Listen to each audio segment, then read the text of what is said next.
This clip is brought to you by SaveWithConrad.com.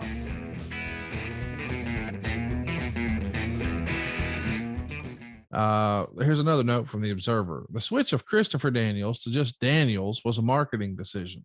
He owns Christopher Daniels, and I could see them not wanting to market a name of the person that he owns, meaning the name, TNA wants to own it like WWE does. Quote, I'm at a loss for how Daniels could be owned when he owns Christopher Daniels, or why.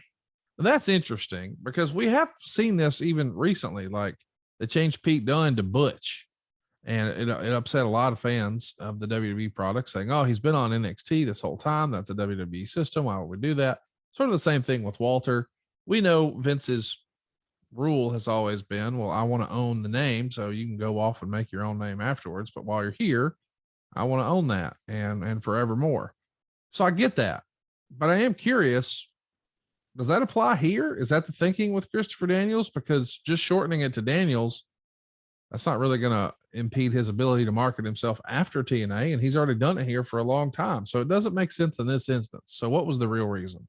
Yeah, it wasn't an IP issue. And we've touched on this on a couple episodes.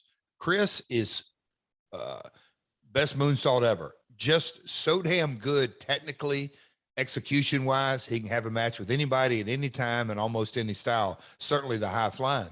But if I recall that it kind of came from the marketing side of the office, not so much creative, is that, man, how can we make him, I'll say, less of a baby face or less Christopher.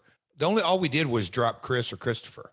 It's just, okay, just go with Daniels. It's more of that may have been kind of a meet in the middle. I can hear Dutch's voice or my voice or some other's voice like, guys, he's been Christopher Daniels since we brought him in. Now we're just going to completely give him a name change. That ain't going to work. And I think we probably compromised and said, just drop Christopher. That's my best recollection. Chris probably has a better recall, or maybe he doesn't. Or why don't you ask Dixie, Conrad? No, I'm kidding. I really don't remember, but it feels like just let Christopher go, kill that, and just go with Daniels. The story at the time on TV is that the Machine Guns know Suicide is Daniels, but Daniels keeps playing it off like he's not. That's old school wrestling stuff. I love that. It's reported in the Torch that TNA and Conan were finally on the verge of settling their racial discrimination lawsuit. How bad of a black eye is this for the company, or what can you tell us about this? I'm sure not to get into it, I'm sure we signed every complete NDA and all that kind of stuff, but man, oh man, the amount of man hours that went into this were a massive distraction for the company. I can remember hearing folks from Dallas just talk about, Jeff, you have no idea how many man hours have gone into this.